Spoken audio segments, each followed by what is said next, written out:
Under British rule, we happened to suffer from demographic mismanagement and occupational crisis.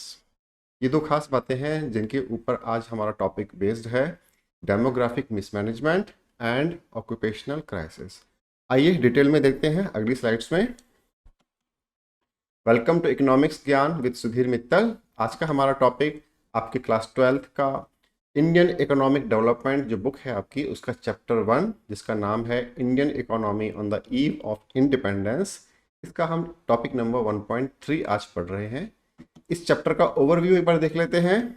Number 1.1 क्या है देखिए, India before and after British came. इस topic को हम लोग पहले फर्स्ट क्लास में पढ़ चुके हैं। 1.2 state of agriculture, industries and foreign trade, इस टॉपिक को भी हम इससे पहले वाली क्लास में हम लोग पढ़ चुके हैं।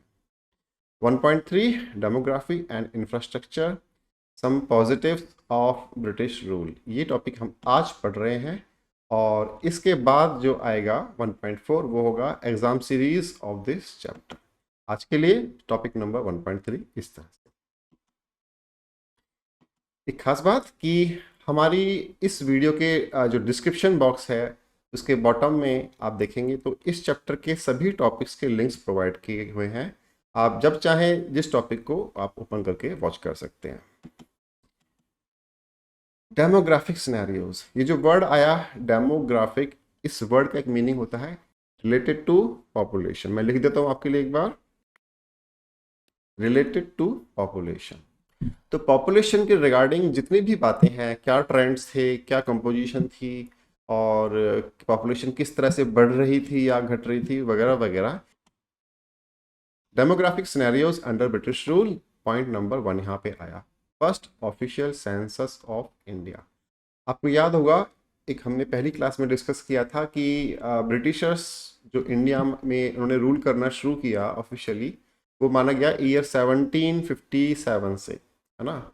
और उन्होंने शुरू में बिल्कुल ध्यान नहीं दिया, शुरू में क्या मतलब काफ़ी सालों तक बिल्कुल ध्यान नहीं दिया कि हमारे इंडिया की पॉपुलेशन को मेजर किया जाए, कितना पॉपुलेशन है कंट्री का। उसी के हिसाब से फिर कंट्री की जो गवर्नमेंट होती है रिसोर्सेज का अलोकेशन डिसाइड करती है। तो उनका तो इस चीज़ पर ध्यान नहीं था। जब काफ़ी प्रेशर हुआ इंडियंस की तरफ से और इंटरनेशनल कम्युनिटीज़ की तरफ से, तब उन्होंने इस पर ध्यान दिया। तो फाइनली ईयर 1881 में, दैट मीन्स अराउंड आप देखेंगे तो 120 या 25 साल के बाद उनका ये ध्यान हुआ। तो अब उन्होंने इंडिया का पॉपुलेशन काउंटिंग यानी कि सेंसस, है ना, सेंसस को क्या बोलते हैं हम लोग, taking the count of population of a country, this is called census. तो सेंसस उन्होंने करना शुरू किया 1881 में। अब देखिए यहाँ पर, क्योंकि ये पिंक कलर में हमने आपको बताया था, जो भी डेटा इस वाले हमारी स्लाइड्स में जो पिंक कलर में होते हैं वो सब इंपॉर्टेंट डेटा होते हैं, आपको मेमोराइज करने चाहिए। अगर आप मेमोराइज करेंगे और एग्जाम्स में लिख कर आएंगे तो डेफिनेटली एग्जामिनर्स होते हैं, इम्प्रेस होते हैं, आपको अच्छे मार्क्स देते हैं। तो 1881 में हमारा इंडिया में पहला जनगणना यानी कि सेंसस कैरी आउट किया गया। It was inaccurate and unreliable, first time किया था ना, इससे पहले तो कभी हुआ नहीं। तो कैसे करना है, कितने लोगों के द्वारा किया जाना है, किस तरह के मेथड यूज़ करने हैं, तो उसमें मतलब इतना ज़्यादा श्योर ढंग से वो काम नहीं हो पाया। और जो उसके रिजल्ट आए वो थोड़े इनएक्यूरेट थे और अनरिलायबल थे, लेकिन फिर भी उससे कुछ तो हमको फ़ायदा हुआ ही। हमको कुछ अपनी पॉपुलेशन के ट्रेंड्स जानने को मिले जो आज से पहले किसी को नहीं पता थे। However, it revealed the uneven trends of population growth. ये जो डेटा था 1881 में जो सेंसस किया उससे मिला हुआ, इस डेटा ने हमको कुछ ट्रेंड्स बताए। क्या बताया कि देखिए कि इंडिया के कौन से हिस्से में ज़्यादा पॉपुलेशन बढ़ी है, इंडिया के कौन से हिस्से में कम पॉपुलेशन बढ़ी है, इंडिया के कौन से स्टेट्स में नंबर ऑफ चिल्ड्रन कंपैरेटिवली ज़्यादा हैं या कम है। इस तरह से ना हमको ट्रेंड मालूम चले, और वो ट्रेंड बड़े इंपॉर्टेंट थे इकोनॉमिक पॉलिसीज़ को डिज़ाइन करने के लिए, ताकि जो भी ब्रिटिशर्स ने थोड़ा बहुत काम किया इकोनॉमिक पॉलिसीज़ के लिए, तो वो उन जगहों पर जा सके, उन जगहों पर उनका फ़ायदा दिया जा सके जहाँ पर उनकी ज़रूरत हो, ना कि ऐसे कि ही सबके लिए बराबर कर दिया और जहाँ ज़रूरत ज़्यादा है वहाँ पर कम पहुँच रहा है, वहाँ पर उनको फ़ायदा कम पहुँच रहा है, और जहाँ पर ज़रूरत कम है वहाँ पर वो रिसोर्स वेस्ट हो रहा है। इस तरह से देखिए और देखते हैं point. From 1881 the census was repeated after every 10 years. तो 1881 में जो सेंसस कैरी आउट हुआ, अब उसके हर 10 साल के बाद एक बार गवर्नमेंट ने सेंसस कैरी आउट करना शुरू किया। सेंसस का मीनिंग मैं फिर से एक बार बता दूं, to take the count of population. Population की गिनती करना ना, कुल कितने लोग हैं, कुल कितने बच्चे हैं, कुल कितने एडल्ट्स हैं, कुल कितने ओल्ड एज पीपल हैं, इस तरह से बहुत तरह के डेटा होते हैं उसमें। कितने मेल हैं, कितने फीमेल हैं, कितने लिटरेट हैं, कितने इलिटरेट हैं, बहुत तरह का डेटा होता है उसमें। तो वो जो सेंसस था वो 1881 के बाद हर 10 साल के बाद वो कैरी आउट किया जाने लगा। दैट मीन्स नेक्स्ट जो हुआ 1891 में हुआ, उससे नेक्स्ट जो हुआ 1901 में हुआ, इस तरह से। एक बड़ा इंपॉर्टेंट क्वेश्चन आता है आपके एग्जाम्स में और आपकी नॉलेज के लिए भी बड़ा ज़रूरी है। देखिए, ये बहुत इंपॉर्टेंट क्वेश्चन है। 1921 ये जो ईयर था, इसको हम the year of great divide बोलते हैं। क्यों बोलते हैं? क्योंकि ये वो वाला साल था, इस साल से पहले तक पॉपुलेशन इंक्रीज का ट्रेंड कुछ और था, और इस साल के बाद जो पॉपुलेशन का ट्रेंड हुआ वो कुछ और था। तो ये जो ईयर है, ये जैसे एक ग्राफ होता है ना, आप देख रहे हैं कि एक ग्राफ ऐसे चल रहा है, फिर वो ग्राफ अचानक से ऐसे बढ़ गया। तो जो यहाँ पर जो पॉइंट था ना, जहाँ से एक तरह से जबरदस्त टर्न हुआ, तो ये जो टर्न हुआ, इस ईयर को हम लोग ईयर ऑफ ग्रेट डिवाइड बोल रहे हैं, जो कि 1921 था। इस पॉइंट को आप अच्छे से याद आपको करना चाहिए। इसमें क्या था देख लेते हैं।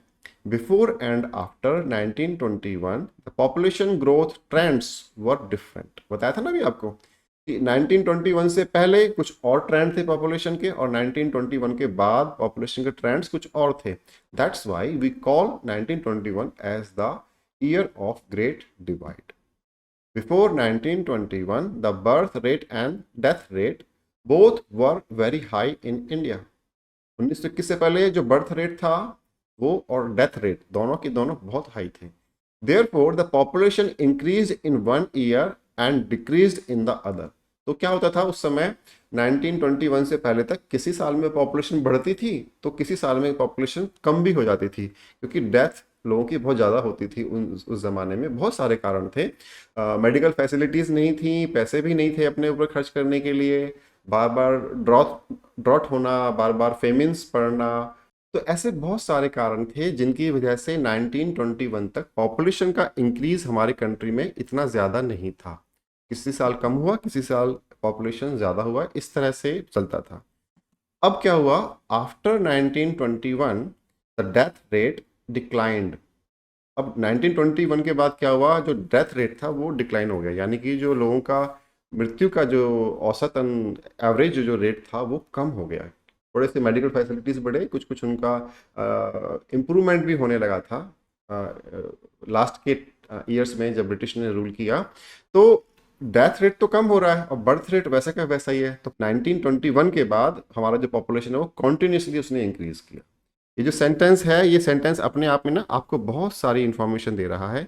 आप अगर ध्यान से पढ़ें तो आपको याद भी हो जाएगा और आपको बहुत फ़ायदा भी मिलेगा। देखिए, after 1921 that rate decline but the birth rate did not. Therefore, we faced population increase till 1951 and population explosion after 1951. मैंने आपको बताया क्या कि 1921 से पहले तक तो किसी साल पॉपुलेशन इंक्रीज होती थी और किसी साल पॉपुलेशन डिक्रीज होती थी। क्यों? क्योंकि बर्थ रेट भी बहुत ज़्यादा था और डेथ रेट भी बहुत ज़्यादा था। 1921 से लेकर 1951 तक, इन 30 ईयर्स में पॉपुलेशन ने लगातार इंक्रीज किया, कभी वो कम नहीं हुई। इसलिए हमने 1921 को the year of great divide बोला। लेकिन 1951 के बाद जो पॉपुलेशन में इंक्रीज हुआ वो बहुत ही ज़्यादा था, इतना ज़्यादा था कि हमने उसको नाम दिया पॉपुलेशन एक्सप्लोजन। हमने यहाँ पे लिखा हुआ है ना, देखिए हमने यहाँ पर इस बात को लिखा हुआ है कि हम उसको पॉपुलेशन एक्सप्लोजन बोलना पड़ा, इतना वो वहाँ पर इंक्रीज हुआ पॉपुलेशन। तो इसलिए ये डेटा आपको ना कई सारी बातें बता देता है कि 1921 से पहले क्या था, 1921 से 1951 तक क्या था और 1951 के बाद क्या था। तो ये तीन बातें आपको मालूम चल गई इस 2-3 पैराग्राफ से आपको। ठीक है, आगे देखते हैं। Demographic scenarios under British rule, वही वाली हमारी जो स्लाइड थी पिछली वाली, वही कंटिन्यू कर रही है इस बार। Point number 3, poor health infrastructure. देखिए, villages had no proper system of doctors और हॉस्पिटल। जैसे आज के समय में आप देखते हैं ना कि हर गांव में, हर शहर में गवर्नमेंट के द्वारा बनाए हुए हॉस्पिटल्स होते हैं, छोटे क्लिनिक्स वगैरह ऐसे भी होते हैं, गांव में भी होते हैं। तो पहले ऐसे बिल्कुल कुछ नहीं था।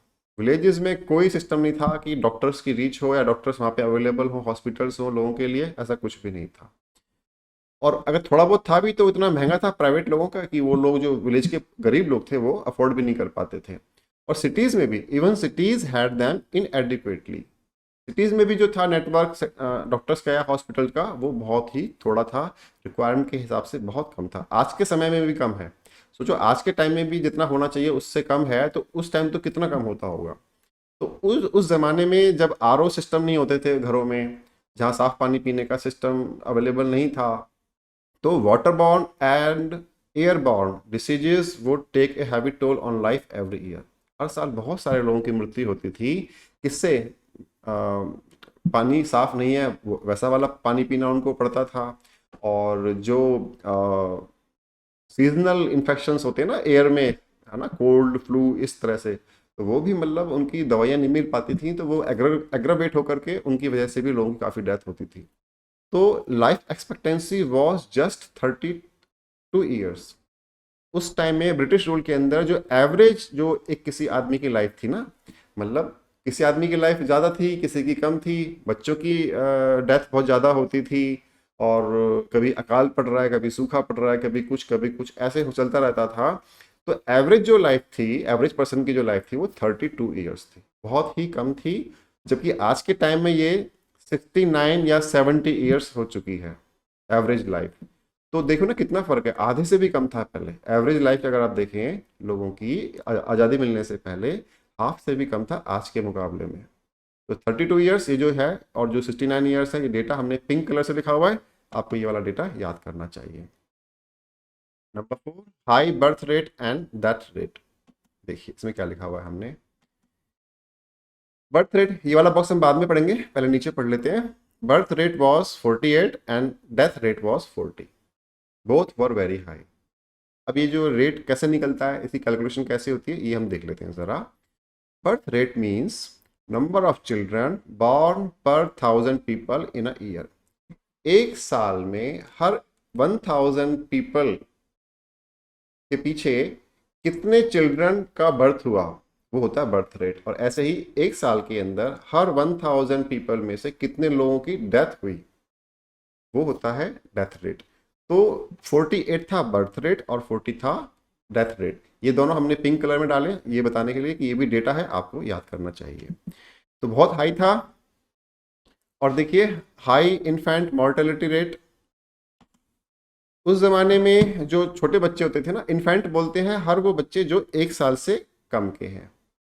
जो बच्चे छोटे होते हैं तो उनके जन्म से लेकर के उनके 1 साल के होने तक, उनका फर्स्ट बर्थडे आने तक, वो इन्फेंट माने जाते हैं।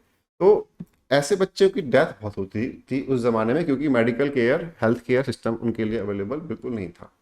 तो हर 1000 बच्चों में से, ऐसे बच्चे जो इन्फेंट थे, हर 1000 इन्फेंट बेबीज़ में से 218 बेबीज़ की एवरेज बेसिस पे डेथ हो जाती थी।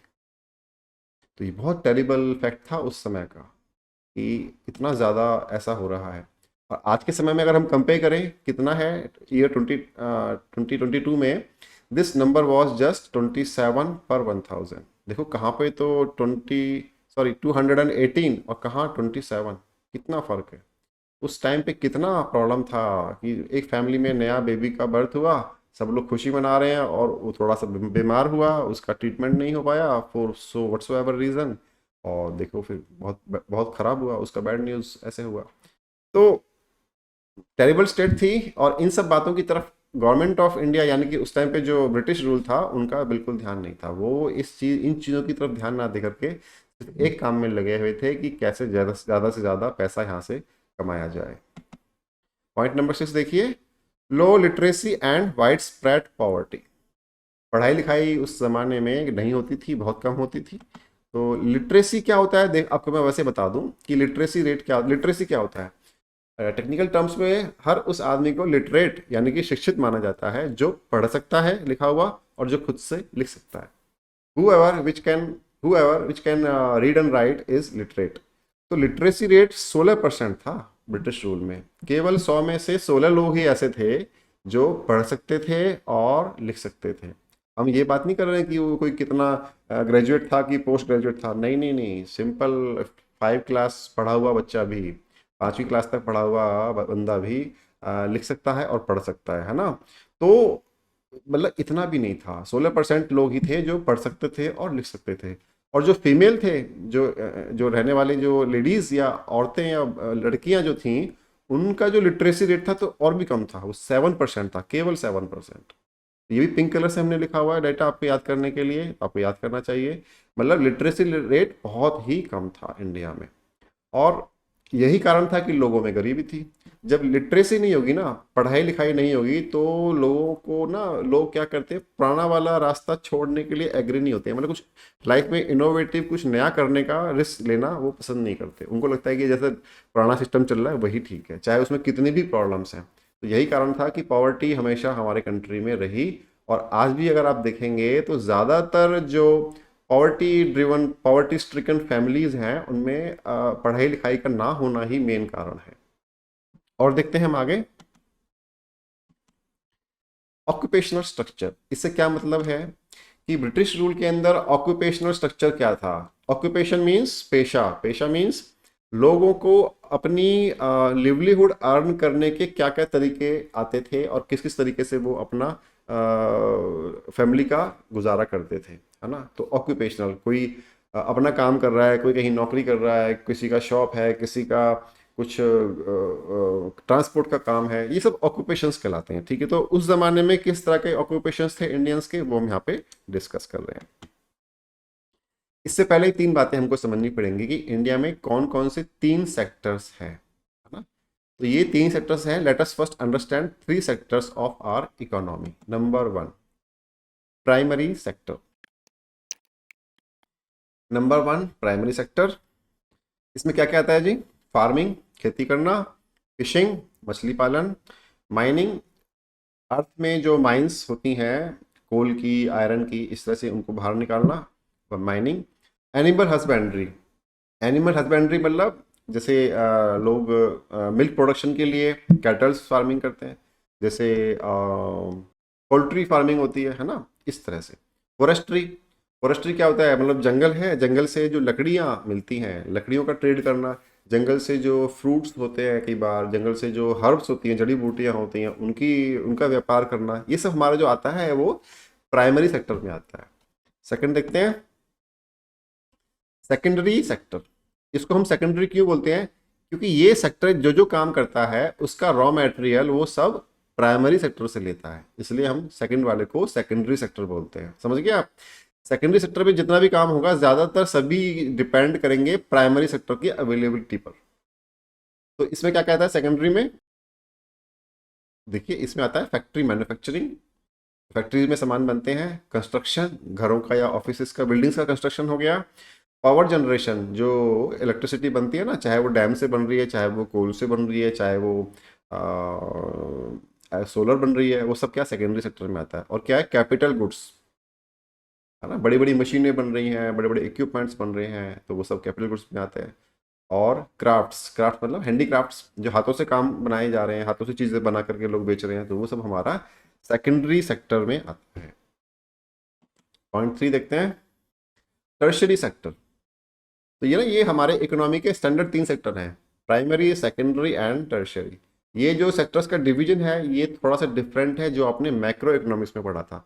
आपने मैक्रो इकोनॉमिक्स में क्या पढ़ा था, 4 सेक्टर होते हैं वहाँ पर। कौन कौन से, house hold sector, producer sector, और गवर्नमेंट सेक्टर, और एक्सटर्नल सेक्टर। लेकिन ये अगर इंडियन इकोनॉमिक्स की बात करें या इंडियन इकोनॉमिक डेवलपमेंट की बात करें, इस बुक में जो सेक्टर्स का डिवीजन है वो डिफरेंट बेसिस पे है। तो यहाँ पे 3 है, प्राइमरी, सेकेंडरी और टर्शरी। टर्शरी में क्या कहता है, देखिए टर्शरी में आता है, आप मोटा मोटा मान लीजिए सारे सर्विस सेक्टर, पूरा का पूरा सर्विस सेक्टर टर्शरी सेक्टर में आता है। इसमें अगर डिटेल में देखें तो क्या क्या आता है, ट्रांसपोर्टेशन, एजुकेशन, स्कूल्स हैं, कॉलेजेस हैं, वगैरह वगैरह, बैंकिंग, है ना, गवर्नमेंट एडमिनिस्ट्रेशन, जैसे कि पुलिस है, जैसे कि गवर्नमेंट डिपार्टमेंट्स होते हैं, जैसे कि म्यूनसिपल कॉरपोरेशंस होती हैं, इस तरह से, मीडिया, कम्युनिकेशन जैसे ये सब जो आपका टेलीफोन्स हैं, मोबाइल फोन्स हैं, इंटरनेट डेटा वगैरह वगैरह, ये सब कम्युनिकेशन में आ गया। टेलीविजन वगैरह ये सब कम्युनिकेशन में आ गया। हॉस्पिटैलिटी, होटल्स हैं, रेस्टोरेंट्स हैं, ये सब हॉस्पिटैलिटी में आते हैं। हेल्थ केयर, हॉस्पिटल्स हैं, नर्सिंग होम्स हैं, क्लिनिक्स हैं, फार्मेसी है, ये सब हेल्थ केयर में आ गया। ये सब के सब जो है वो टर्शरी सेक्टर है। तो 3 सेक्टर हैं, प्राइमरी, सेकेंडरी और टर्शरी। अब हम पढ़ते हैं कि ब्रिटिश रूल में ऑक्यूपेशनल स्ट्रक्चर क्या था। कहने का मतलब ये कि जो लोग थे इंडिया में रहने वाले, वो या तो प्राइमरी में इन्वॉल्व थे, या सेकेंडरी वाला काम करते थे, या टर्शरी वाला काम करते थे, किसी एक में थे। तो इनका क्या क्या मतलब व्यू आता है वो हम देखते हैं अभी। देखिए, occupational structure under British rule, number 1, excess dependence on primary sector. यहाँ पे एक बड़ा खास यहाँ पे डेटा आया क्या, close to 75% of work force was engaged in primary sector.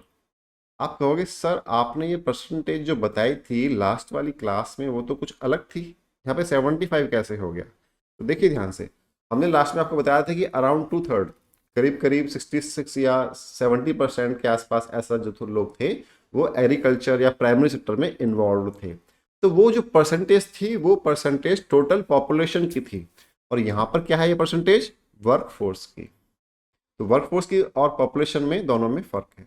Population में सभी लोग आ गए, बच्चे भी आ गए और बूढ़े भी आ गए, और जो बीच के हैं वो तो है ही हैं।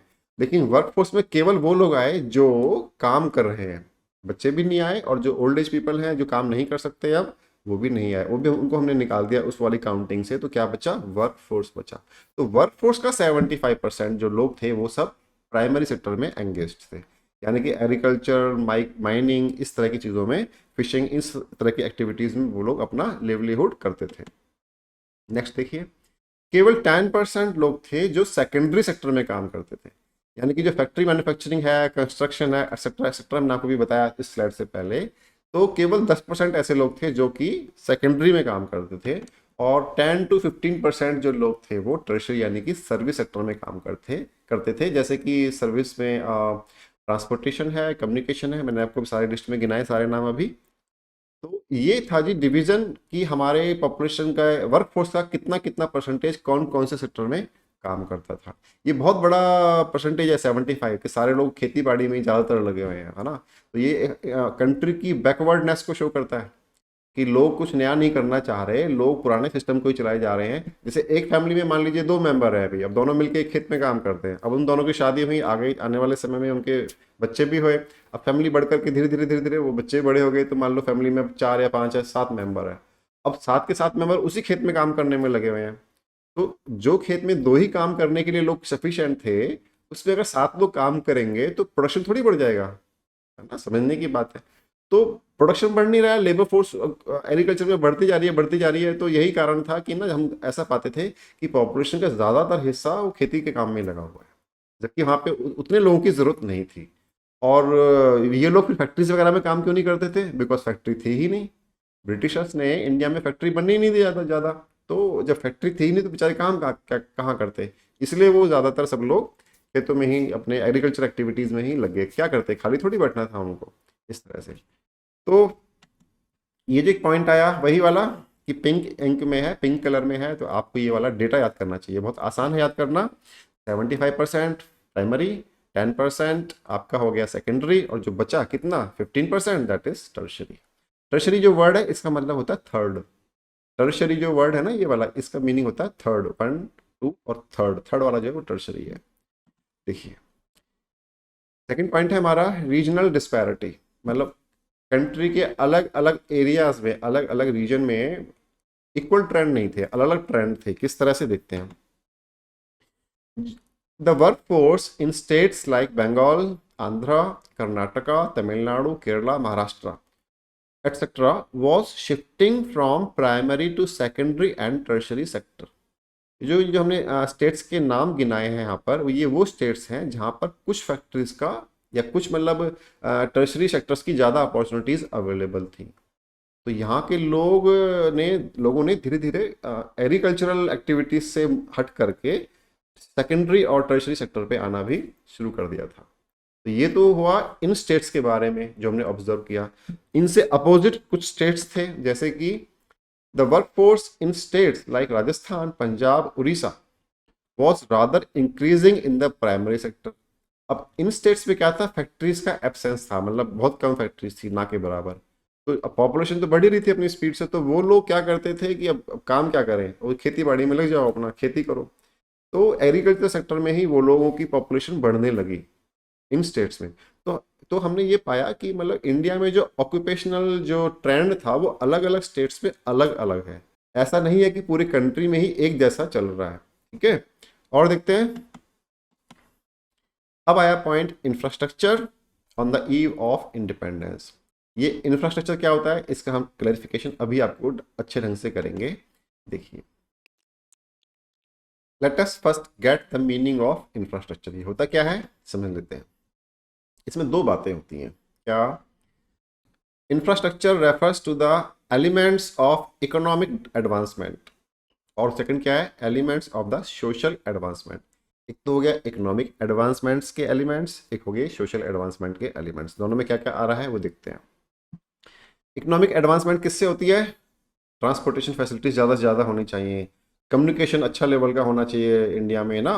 मतलब कम्युनिकेशन से क्या मतलब है, टेलीफोन की सुविधाएं, आपका रेडियो, टेलीविज़न, इंटरनेट, इन सब का होना चाहिए। तो ये सब हमारे इकोनॉमिक एडवांसमेंट के टूल्स हैं। और इसके अलावा भी क्या है, पावर एनर्जी। कंट्री में कभी भी इलेक्ट्रिसिटी की कमी नहीं होनी चाहिए, है ना। इलेक्ट्रिसिटी नहीं होगी तो फैक्ट्रीज कैसे काम करेंगी, तो फिर घरों में कैसे काम चलेगा। बैंकिंग, खूब सारे बैंक्स की प्रेजेंस होनी चाहिए जगह जगह, ताकि लोग अपनी सेविंग्स को बैंक में इन्वेस्ट कर सकें। लोग अपने पैसे को घर पे रखें किसी सेफ में, या उस पैसे को बैंक में जमा कर दें। इससे इकोनॉमी पे बहुत फर्क पड़ता है। आपका आने वाला एक चैप्टर होगा मनी एंड बैंकिंग वाला, उसमें यह टॉपिक आएगा, बैंकिंग वाले में आएगा, कि अगर आपके पास 1 लाख रुपए हैं और आपने घर पर रखे हुए हैं आपने संभाल करके, एक ऑप्शन, दूसरा ऑप्शन आपने उस पैसे को बैंक में जमा कर दिया, तो इकोनॉमी में जो 1 लाख रुपए आपने जमा किए अपने बैंक में, पूरी इकोनॉमी पे उसका मल्टीपल टाइम्स इफेक्ट होता है। वो कैसे होगा तब हम पढ़ेंगे जब चैप्टर का नंबर आएगा। फिलहाल के लिए आप समझ लीजिए ये 5-6 चीज़ें हमारे इकोनॉमिक एडवांसमेंट्स के एलिमेंट्स हैं।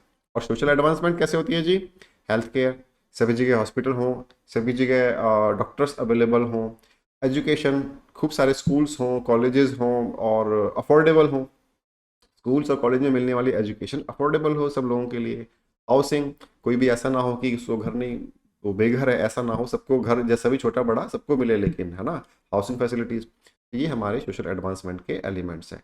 इन सबको मिलाकर हम लोग बोलते हैं इंफ्रास्ट्रक्चर। तो आज़ादी मिलने तक, on the eve of independence, हमारे कंट्री में इंफ्रास्ट्रक्चर का सिचुएशन कैसा था, ये हम पढ़ रहे हैं इस स्लाइड में। देखिए, point number 1, British government developed only the infrastructure which served its own vested interest। मतलब ब्रिटिश गवर्नमेंट ने केवल वही टाइप का इंफ्रास्ट्रक्चर डेवलप किया जिससे उसका अपना फायदा हो रहा था, लोगों के भले के लिए कुछ नहीं किया, इससे उसका अपना फायदा हो रहा था। वो अलग बात है कि उसने अपना भला किया और कहीं कहीं उसमें लोगों का भला भी अपने आप से होने लगा, बताएंगे आपको अभी। तो ब्रिटिश गवर्नमेंट के लिए अपना फायदा किसमें था वो देखते हैं। शिफ्टिंग मटेरियल्स, बताया था ना लास्ट क्लास में आपको कि सारा जो रॉ मटेरियल है, cotton, jute, indigo, sugar cane, ये सारा कहाँ कहाँ से कहाँ पहुंचाना था, ये पहुंचाना था जी हर एक खेत से पिक करके, कलेक्ट करके ब्रिटेन तक पहुंचाना था। ये शिफ्टिंग ऑफ मटेरियल, और वहां से जो फिनिश्ड प्रोडक्ट बन के आता था ब्रिटेन से, वो इंडिया में ला करके पूरे गांव गांव तक पहुंचाना था ताकि वो सेल हो। तो शिफ्टिंग मटेरियल्स, मटेरियल को शिफ्ट करने के लिए इंफ्रास्ट्रक्चर ब्रिटिश गवर्नमेंट ने डेवलप किया। सेकंड क्या है, मूविंग आर्मी। अब आर्मी को यहाँ से वहाँ डिप्लॉय करना है, कहीं पे कुछ प्रॉब्लम है उसको सोल्व करने के लिए आर्मी को भेजना है, तो इस सब के लिए भी रोड्स बनाई गई और ट्रेन्स बनाई गई। इस तरह से हमने पाया कि ब्रिटिश गवर्नमेंट ने जो जो भी कोई इंफ्रास्ट्रक्चर डेवलप किया था वो केवल अपने फायदे के लिए किया था। नंबर 2 देखिए, रोड्स। रोड्स वर फ्यू, कम ही रोड बनाए थे गवर्नमेंट ने, ज़्यादा नहीं बनाए थे, और जितने बनाए थे वो भी खराब हालत में थे, बैड शेप में थे। We lacked all weather roads and people suffered from this lacking. क्या मतलब है इस बात का, मतलब जो रोड थे वो इस तरह से थे कि वो बनाए कुछ दिन तक वो रहे, फिर बारिश वगैरह हुई तो सब खराब हो गया रोड सारे, इस तरह से थे। तो रोड अच्छी शेप में नहीं थे और इसका जो खामियाजा है, इसकी जो लॉसेज है वो आम लोगों को भुगतने पड़े। कैसे? मान लीजिए किसी स्टेट में फेमिन हुआ, अकाल पड़ा, वहां पर ना खाने के लिए फूड नहीं बचा। अब क्या है कि उस एरिया में तो फूड नहीं है, फेमिन पड़ा हुआ है, अब दूसरे एरिया में फूड है अवेलेबल। अब इस एरिया से उस एरिया तक पहुंचाना है, अब बीच में रोड ही नहीं है। आप सोचो ना, किसी मान लो आपको आपको 100 किलोमीटर दूर किसी दूसरे शहर में जाना है और बीच में रोड है ही नहीं, ना ट्रेन है ना रोड है ना कुछ, आप कैसे जाओगे? जंगल से थोड़ी जाओगे घूम करके। स्पेशली जब आपके पास बहुत सारा सामान हो, है ना, फूड के बड़े बड़े ट्रक्स हो, बड़े बड़े कार्ट्स हो जो आपके वहां तक पहुंचाने हैं आपको, तो नहीं हो पाएगा। तो ये रोड्स की एब्सेंस में बहुत सफरिंग करते थे हमारे लोग उस जमाने में। नंबर 3 बहुत इंपॉर्टेंट पॉइंट है आपके लिए, रेलवेज वाला। रेलवेज वाला आपको पॉइंट, आप मान लीजिए कि हर बार ये ना इसके बारे में एक या दो क्वेश्चंस तो आते हैं। This is very important. Railways, it was British rules most important contribution. Hindustan में अगर कोई बेस्ट काम किया ब्रिटिशर्स ने तो वो किया रेलवेज का कंस्ट्रक्शन। क्या? The first passenger train ran 34 kilometres from Bombay to Thane on 16 April 1853। ये पहली जो ट्रेन चली वो बॉम्बे से थाने चली 1853 में, और उसकी जो डिस्टेंस था वो 34 किलोमीटर्स था। उस ज़माने की बातें हैं जिस ज़माने में आम आदमी के पास हिंदुस्तान में साइकिल भी नहीं होती थी। तो सोचो उस टाइम पे कितना क्रेज रहा होगा वो देखने के लिए कि यार ट्रेन कैसी होती है ना। तो इसके बारे में जो की पॉइंट्स हैं जो आपको पता भी होने चाहिए अपनी नॉलेज के लिए भी और एग्जाम्स के लिए भी, वो इस तरह से। India's exports increased because now more raw materials could travel from villages to the shipping ports. Britishers ने रेलवेज बनाई ही इसलिए थी कि ज़्यादा से ज़्यादा रॉ मटेरियल को जो खेतों में प्रोड्यूस हो रहा है वो कलेक्ट करके हम लोग ब्रिटेन की तरफ भेज सकें। तो ब्रिटेन से उस समय जो जाना था, जितना भी सामान जाता था वो जाता था शिप से। तो शिप कहाँ तक आएगा? जहाँ तक समुद्र है। अब मान लीजिए मध्य प्रदेश में खेतों में इंडिगो का प्रोडक्शन हुआ और वो इंडिगो उनको बॉम्बे पोर्ट तक लेके जाना है। तो मध्य प्रदेश से लेकर के बॉम्बे पोर्ट तक इंडिगो का ट्रांसपोर्ट कैसे होगा? सड़कें तो है नहीं ठीक से, अब ट्रक्स वगैरह में तो जा नहीं सकता, अब कैसे होगा? तो ये सब प्रॉब्लम सोल्व करने के लिए ब्रिटिशर्स ने ट्रेन्स बनाई, है ना, रेलवे ट्रैक सब बिछाए और उन पर ट्रेन चलाई। तो ये उन्होंने काम किया। आगे पढ़ते हैं। Railways actually increased the commercialisation of agriculture. तो जैसे जैसे रेलवेज डेवलप हुई वैसे वैसे ना डिमांड ब्रिटिशर्स ने ज़्यादा बढ़ा दी इस तरह के रॉ मटेरियल्स की, कि आप ज़्यादा इंडिगो प्रोड्यूस करो, आप ज़्यादा कॉटन बनाइए, ज़्यादा जूट बनाइए, तो हम ब्रिटेन भेजेंगे इस तरह से। तो उनके अच्छे दाम भी मिलने शुरू हुए, पैसे भी थोड़ा सा बढ़े। तो लोगों को ने अब सोचा कि यार ये जो खेती करने वाले लोग थे उन्होंने सोचा कि अब फूड क्रॉप से ज़्यादा फायदा कैश क्रॉप्स में है, तो इसलिए भी मतलब वो कैश क्रॉप्स की तरफ मूव हुए। तो इस तरह से India's imports also increased because now more British goods could reach the interiors of India. जिस तरह से रेलवेज की हेल्प से यहाँ का रॉ मटेरियल ज़्यादा क्वांटिटी में ब्रिटेन जाने लगा, उसी तरह से उसी रेलवेज की हेल्प से ब्रिटेन का मटेरियल ज़्यादा क्वांटिटी में जो फिनिश गुड्स था वहाँ से आकर के इंडिया में इंपोर्ट किया जाने लगा। तो ये दोनों बातें, एक्सपोर्ट और इंपोर्ट को बढ़ाने में रेलवेज का बड़ा कंट्रीब्यूशन था। और देखते हैं पॉइंट। अब इससे एक फायदा हुआ, बड़ा फायदा हुआ इंडिया। क्या? Now people could travel from one corner to the other corner of the country. अब ट्रेन ऐसा थोड़ी कि केवल सामान को ही ले जाएगी, ट्रेन में लोग भी ट्रेवल करते थे। तो जो पहले ये इम्पॉसिबल था कि कभी पंजाब का आदमी तमिलनाडु जाएगा, इम्पॉसिबल था, क्योंकि कोई रोड का कंस्ट्रक्शन नहीं, कुछ खास बीच में रास्ते की फैसिलिटी नहीं, कोई ट्रांसपोर्ट के मीन्स नहीं, कोई बसेस नहीं, कोई ट्रेन, कुछ ऐसा नहीं। तो रेलवेज आने के बाद ये हुआ कि अब कंट्री के लोग एक जगह से दूसरी जगह अब जाने लगे। तो इससे क्या हुआ जी? This broke the geographical and cultural barriers. जो वो था ना, जैसे कि साउथ इंडियन सोचेगा कि यार नॉर्थ वाले ऐसे ही होते हैं और नॉर्थ वाला सोचेगा कि यार साउथ वाले ऐसे ही होते हैं। तो जब एक दूसरे से वो ज़्यादा मिलने लगे, आपस में ट्रेवल करने लगे, तो एक दूसरे को जाना उन्होंने। तो जो ये जियोग्राफिकल डिस्टेंस था ना, हंड्रेड्स ऑफ किलोमीटर्स में, एक तो ये खत्म हो गया। इसकी वजह से जो मतलब दूरी थी लोगों में, लोगों के दिलों में जो दूरी थी वो खत्म हो गई। और जो कल्चरल बैरियर्स थे ना, एक दूसरे को डिफरेंट टाइप का समझना, तो वो अब कम होने लगा इंडिया में। तो इससे क्या हुआ, पूरा देश एकता में बंध गया, यूनिटी आने लगी कंट्री के लोगों में। और इसी ने हमको फ्रीडम मूवमेंट जो लिखा हुआ है ना लास्ट में, इसी से हमें जो हमारी आज़ादी की लड़ाई थी उसको लड़ने में लोगों को ज़्यादा टुगेदरनेस का फीलिंग आया। ठीक है। और देखिए, faster movement of food grains help to control the spread of famines. जो किसी एक एरिया में फेमिन हुआ या ड्रॉट पड़ा, वहाँ पर खाने के लिए फूड नहीं है, ग्रेन्स नहीं है वहाँ पर, और दूसरे एरिया में अवेलेबल हैं, तो रेलवेज के आने से पहले जो यहाँ से यहाँ तक नहीं जा पाता था सामान, अब जाने लगा। तो जैसे किसी एरिया में न्यूज़ आया कि वहाँ पे फेमिन है और फला फला गांव में या फला फला जगह पे लोगों के पास खाना नहीं है, तो अब क्या हुआ कि दूसरे एरिया से ट्रेन की हेल्प से वो खाना वहाँ तक या ग्रेन्स जो है वहाँ तक पहुँचने लगे। तो वहाँ पर लोगों की जो नंबर ऑफ डेथ्स थी वो भी कम हुई, और फेमिन्स को जल्दी कंट्रोल किया जाने लगा। इससे पहले कि वो बहुत ज़्यादा बड़े एरिया में बढ़ जाए, उससे पहले इसको कंट्रोल किया जाना पॉसिबल हो पाया रेलवेज की मदद से। ठीक है। तो ये था जी हमारा infrastructure on the eve of independence. एक पॉइंट यहाँ पे आया, देखिए, अभी तक हमने पढ़ा कि ब्रिटिश गवर्नमेंट ने कुछ रोड्स बनाए, रेलवेज बनाई, साथ में और भी चीज़ें बनाई। क्या? सी पोर्ट्स। सी पोर्ट्स मतलब जहाँ पे शिप आकर के डॉक होता है।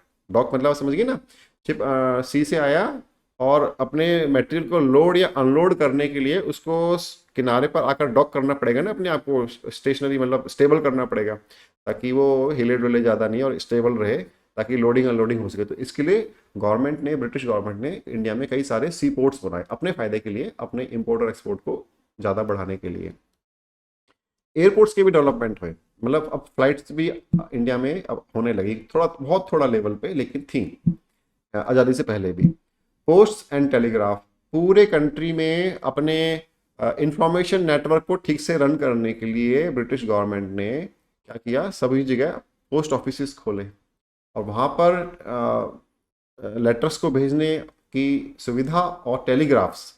टेलीग्राफ आप ऐसे समझ लीजिए, आपको शायद पता नहीं होगा, उस ज़माने में मोबाइल फ़ोन या एसएमएस तो नहीं होते थे, तो क्या होता था, एक इलेक्ट्रॉनिक ढंग से या इलेक्ट्रिक ढंग से टेलीग्राफ का कम्युनिकेशन होता था, कि बहुत छोटे छोटे मैसेजेस 200 कैरेक्टर्स के या 100 कैरेक्टर्स के, तो वो मैसेजेस आप कंट्री के किसी भी पोस्ट ऑफिस में भेज सकते हो, कहीं से भी।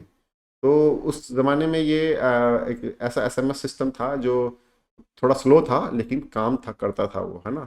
तो ये टेलीग्राफ वाला फैसिलिटी अवेलेबल था पूरे इंडिया में। वाटर ट्रांसपोर्ट, गवर्नमेंट ने इसमें भी काम किया कि कुछ नदियों में और कुछ समुद्र के रास्ते में ना, India to India different places के बीच में भी वाटर ट्रांसपोर्ट का को डेवलप किया उन्होंने अपने ही फायदे के लिए, ऑब्वियसली। तो ये इंफ्रास्ट्रक्चर जो था, ये जो डिफरेंट टाइप्स ऑफ चीज़ें थी, ये भी ब्रिटिश गवर्नमेंट ने डेवलप की। आगे देखते हैं। अब ये एक टॉपिक आया है, सुएज कनाल। सुएज कनाल जो है अपने आप में एक मिरेकल था हिस्ट्री का, बहुत एक ऐसा इंसान के द्वारा किया गया कारनामा जो ज़बरदस्त था। आपने सुना होगा इसके बारे में क्लास, अपनी स्कूल्स की क्लासेस में। नहीं सुना तो आज देखिए, पढ़ाते हैं आपको। देखिए, इससे पहले कि मैं यहाँ पे आपको टेक्स्ट दिखाऊं कि हमने क्या क्या लिखा हुआ है इसके बारे में, आपको समझा देते हैं कि है क्या। देखिए, ये जो मैप है जहाँ पर मेरा कर्सर मूव कर रहा है, आप उसको फॉलो कीजिए। ये लंदन है, यानी कि ब्रिटेन। ब्रिटेन से जो सामान आएगा या जाएगा, जो उसका रूट होगा, वो समुद्र से ही होगा। तो समुद्र से जो रास्ता था, सी रूट जो था उसका, वो ये था, ये वाला लाइन जहाँ पे मेरा कर्सर चल रहा है, देखिए। तो पहले उनको यहाँ से ऐसे घूम के आना पड़ता था, पूरा अफ्रीका उनको क्रॉस करना पड़ता था, वापस आना पड़ता था, तब जाकर वो मुंबई या इस तरफ कलकत्ता आ पाते थे। ठीक है।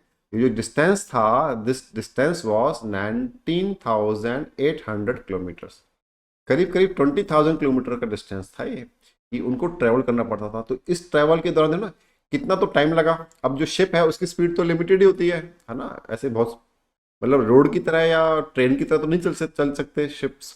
तो उनकी स्पीड भी कम होती है, उनमें बहुत सारा फ्यूल भी खर्चा होता है, और शिप बहुत बड़ा होता है, उसका कॉस्ट बनाने का बहुत ज़्यादा होता है।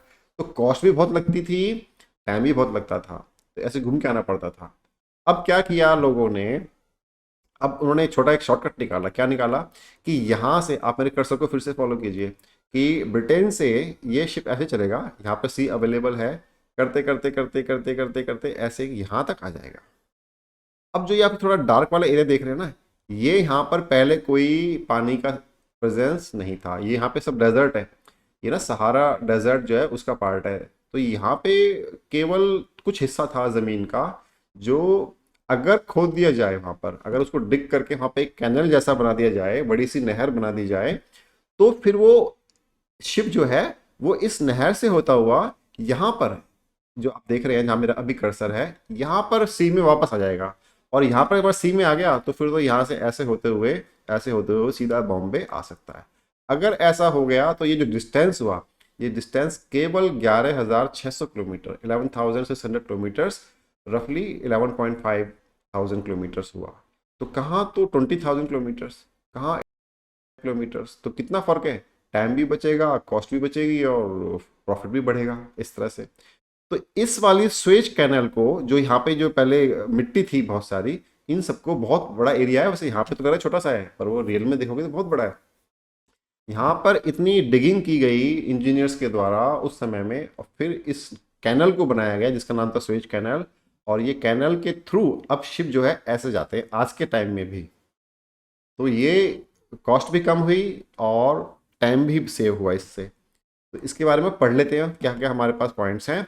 स्वेज कैनाल ओपनड इन 1869, ये ईयर आपको याद रखना है क्योंकि हमने पिंक कलर में दिखाया हुआ है, ये डेटा है आपके लिए। 1869 में स्वेज कैनाल ओपन हुआ, इसको बनने में करीब 10 साल लगे थे। और ये जो कैनाल है इसका ओनर कौन है, इजिप्ट कंट्री है, इजिप्ट नाम का जो कंट्री है, मिस्र जिसको बोलते हैं हिंदी में, मिस्र कंट्री इसका ओनर है। It was the first man made 193 kilometres long canal, 193 kilometre लंबी कैनाल है जो लोगों ने, मतलब ये नेचुरल कोई कैनाल नहीं है, इसको खोदा गया मशीनों से और हाथों से। तो उस समय कितना, तभी इसको 10 साल लगे बनाने में, है ना। तो इतना ये था। और ये दो समुद्र को आपस में कनेक्ट करती थी कैनाल। कौन कौन से, ये जो आप देख रहे हैं ना, ये जो डार्क वाला पॉइंट है जहाँ पे स्वेज कैनाल लिखा हुआ है, इससे ऊपर तो है मेडिटेरियन सी, और इससे नीचे वाला जो यहाँ पे ये छोटा सा दिखा ना आपको, या जहाँ मेरा कर्सर है, उसको बोलते हैं रेड सी। तो मेडिटेरियन सी और रेड सी को कनेक्ट कर दिया इस कैनाल ने, ऐसा यहाँ पे हमने एक्सप्लेन किया आपको। और देखिए, it reduce the travel distance between Britain and India from 19,800 kilometres to 11,600 kilometres. आपको हमने ये बात अभी से पहले बताई हुई थी।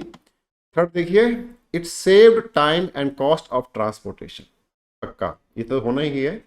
This empowered the British government to exploit India through foreign trade even faster because it helped Britain gain a monopoly control over India's foreign trade।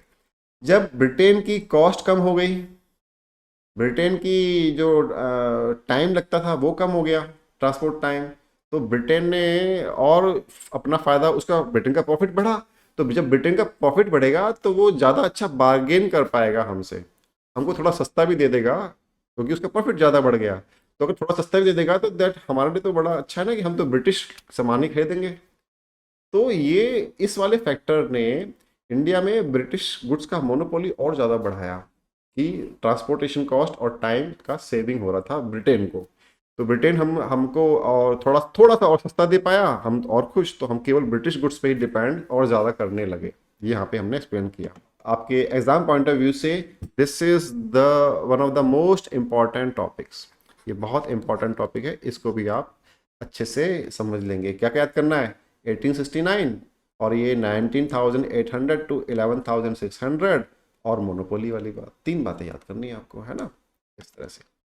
तो अब एक छोटा सा पॉइंट और है यहाँ पर, सम पॉजिटिव्स ऑफ ब्रिटिश रूल। अब तक जो हमने पढ़ा वो पढ़ा कि ब्रिटिश रूल खराब था, ब्रिटिश रूल ने हमारा एक्सप्लोटेशन किया वगैरह वगैरह। अब हम पढ़ रहे हैं कुछ पॉजिटिव्स की, हमारे कुछ फायदे भी हुए ब्रिटिशर्स से, क्यों और कैसे, देखते हैं।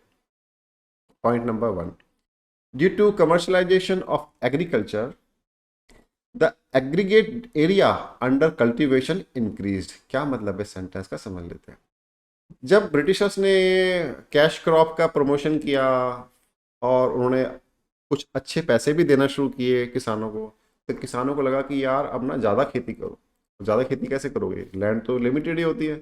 लेकिन जो पहले फॉरेस्ट थे, जंगल थे, वहाँ पे खेती जो पहले लोग नहीं करते थे, अब उन्होंने क्या किया, धीरे धीरे धीरे धीरे उन फॉरेस्ट को क्लियर करके वहाँ पे खेती करना शुरू किया, है ना। तो जो इंडिया में जो टोटल एरिया ऑफ कल्टीवेशन था वो बढ़ा। A large part of forest land was converted into farming land. वही बात जो हमने आपको बताई, farmers mentality had changed from subsistence farming to marketable farming.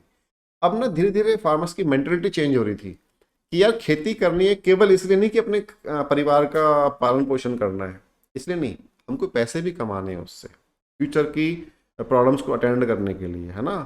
तो अब जो फार्मर कम्युनिटी थी इंडिया की, उसकी सोच में बदलाव आ रहा था ब्रिटिशर्स के कारण, कि केवल अपने गुजारे के लिए ही खेती ना करें, हम अपने फ्यूचर को सिक्योर करने के लिए भी खेती करें। तो ये उनकी मेंटेलिटी में जो चेंज आया, ये हमारे लिए अच्छी बात थी। और देखते हैं point number 2, railways and roadways. इन्होंने बड़ा चेंज किया इंडिया में, क्या क्या। नंबर 1, हेल्प्ड इन फ्रीडम मूवमेंट। अब ब्रिटिशर्स ने रेलवेज और रोडवेज जो बनाए थे, वो तो बनाए थे कि अपने फॉरेन ट्रेड को, अपने ट्रेड को, अपनी चीज़ों को प्रमोट करने के लिए। लेकिन अब जब बन गया तो उसमें लोग भी ट्रेवल करते थे। तो जो हमारी आज़ादी की लड़ाई थी, उसमें जो लोगों की मूवमेंट थी ना, एक प्लेस से दूसरे प्लेस पे जाना, तो वो बड़ा आसान हो गया। पहले नहीं जा पाते थे, अब जाने लगे लोग। तो आज़ादी की लड़ाई को, फ्रीडम मूवमेंट को फास्ट करने में, उसको और स्ट्रॉन्ग करने में इन्होंने हेल्प किया। Number 2, increase employment.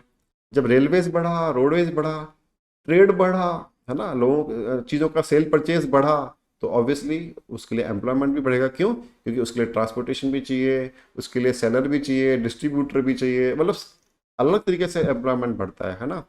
नंबर 3 देखते हैं, broad economic and social growth.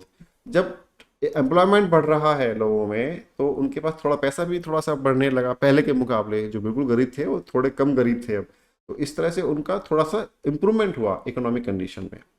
4, helped in timely control of famines. बताया था ना भी आपको कि एक एरिया में अगर फेमिन है, अकाल है, वहाँ पे फूड नहीं है खाने के लिए, क्रॉप सारी खराब हो चुकी हैं, और दूसरे एरिया में फूड अवेलेबल है, फूड ग्रेन्स अवेलेबल है, तो अब रेलवेज की हेल्प से, रोडवेज की हेल्प से ना, वो यहाँ से वो चीज़ें उधर जाना पॉसिबल हो पाया।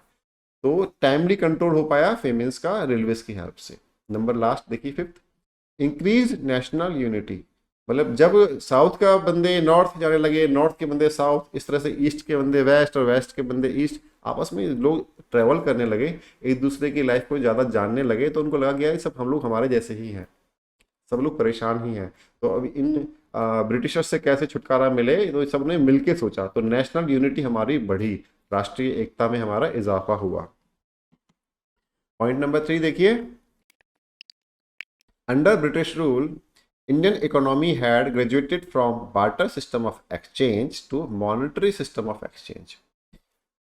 ब्रिटिशर्स के आने से पहले मैंने बताया था ना, सारे के सारे जो विलेजेस थे वो अपने आप में एक सेल्फ रिलायंट इकोनॉमी थे। इससे पहले वाली क्लास में हमने बताया था आपको। तो तब क्या था कि पैसे का कोई रोल ज़्यादा नहीं था लाइफ में। वो क्या करते थे, अपने सामान को दे दिया और दूसरे के सामान को लेकर के अपनी ज़रूरतों को पूरा किया। इस तरह से कोई किसान है, उसने अपना जो ग्रेन डेवलप प्रोड्यूस किया, वो उसने किसी दूसरे को दे दिया, उससे जो उसकी रिक्वायरमेंट है, फॉर एग्जाम्पल क्लोथ्स हैं या शूज़ हैं, वो उससे ले लिए। इस तरह से बार्टर सिस्टम चलता था उस जमाने में। और ब्रिटिशर्स के आने के बाद अब क्या हुआ कि मनी का फ्लो बढ़ने लगा। क्यों? क्योंकि अब हर चीज़ सेल या परचेज हो रही थी मनी में। तो जो पहले बार्टर सिस्टम था बहुत इनकन्वीनियंट होता है, हम पढ़ेंगे आपके आने वाले चैप्टर जिसका नाम है मनी, उसमें पढ़ेंगे इस बात को। तो बार्टर सिस्टम जो बहुत इनकन्वीनियंट होता है, उससे अब लोग हट करके अब मनी वाले सिस्टम पे आना शुरू हो गए, ऐसा उनका सोच बदल गया। ठीक है, और देखते हैं effective administrative setup. British government had already integrated multiple fragmented kingdoms into one nation. Britishers के आने से पहले इंडिया एक कंट्री ऐसा नहीं था, अलग अलग रियासतें थी, अलग अलग राज्य थे, वहाँ के अलग अलग राजा थे, आपस में लड़ते मरते रहते थे, लड़ाइयाँ करते रहते थे, और बहुत सारे थे, मतलब अराउंड 600 अलग अलग ना किंग्स थे इंडिया में ही, अलग अलग एरियाज के। तो ब्रिटिशर्स ने क्या किया, उन सबको ख़त्म कर दिया, क्योंकि सबके सब पे अपना कब्जा कर लिया। तो अब उन्होंने उन सबको ख़त्म करके अब एक कंट्री बना दिया इंडिया। तो ये हमारा फ़ायदा हुआ, है ना। अगर ऐसा नहीं वो करते ना, तो क्या होता कि फिर यहाँ पे आज के टाइम में आप देखते हो कि इंडिया नाम का कंट्री होने की बजाय अलग अलग कंट्रीज होते हैं, छोटे छोटे बहुत सारे यहाँ पर। तो for managing the same, the government had also established the administrative departments such as local governance bodies, police, army, etcetera. अब जब पूरा कंट्री एक हो गया, अब कंट्री में इतने सारे लोग हैं, इतने सारे चीज़ें हैं, उनको मैनेज करने के लिए बहुत सारे डिपार्टमेंट्स बनाए ब्रिटिशर्स ने। पुलिस का पुलिस डिपार्टमेंट का इस्टेब्लिश किया, और आर्मी उन्होंने मेंटेन करी, और बहुत सारे जैसे आज के टाइम में म्यूनिसिपल कॉर्पोरेशन होती है ना, तो उस जमाने भी ऐसे हुआ करते थे। तो उन्होंने मतलब एक एडमिनिस्ट्रेटिव सेटअप तैयार करके दिया, बना बनाया इंडिया को, जब इंडिया आज़ाद हुआ। तो इससे भी हमको हेल्प मिला कि हमको बिल्कुल जीरो से स्टार्ट नहीं करना पड़ा, हमको कुछ काम ब्रिटिशर्स ने करके दिया 1947 में, जब हमको फ्रीडम मिला। तो ये था हमारा आज का टॉपिक, टॉपिक नंबर 1.3, और इस चैप्टर का लास्ट टॉपिक, जिसमें हमने पढ़ा कि हमारे कंट्री में ऑक्यूपेशनल स्ट्रक्चर क्या था, इंफ्रास्ट्रक्चर स्ट्रक्चर क्या था, और इस तरह की चीज़ें हमने यहाँ पे सारी पढ़ी। कुछ कुछ पॉजिटिव्स भी थे ब्रिटिश रूल के, तो वो भी हमने डिस्कस किए। स्वेज कैनाल भी हमने डिस्कस करी, है ना। तो इसके बाद जो टॉपिक आएगा वो आएगा 1.4, वो इस चैप्टर का एग्जाम सीरीज होगा। आप हमारे टेलीग्राम ग्रुप को ज्वाइन कीजिए, उससे आपको अपने डिफ़िकल्ट क्वेश्चंस को सोल्व करने में बड़ी हेल्प मिलेगी। इसका जो लिंक है वो डिस्क्रिप्शन बॉक्स में दिया हुआ है। इस चैनल को सब्सक्राइब कीजिए, कमेंट कीजिए आज की क्लास के बारे में, आपको कैसा लगा। तो मिलते हैं आपसे नेक्स्ट क्लास में नेक्स्ट चैप्टर के साथ। Thank you very much.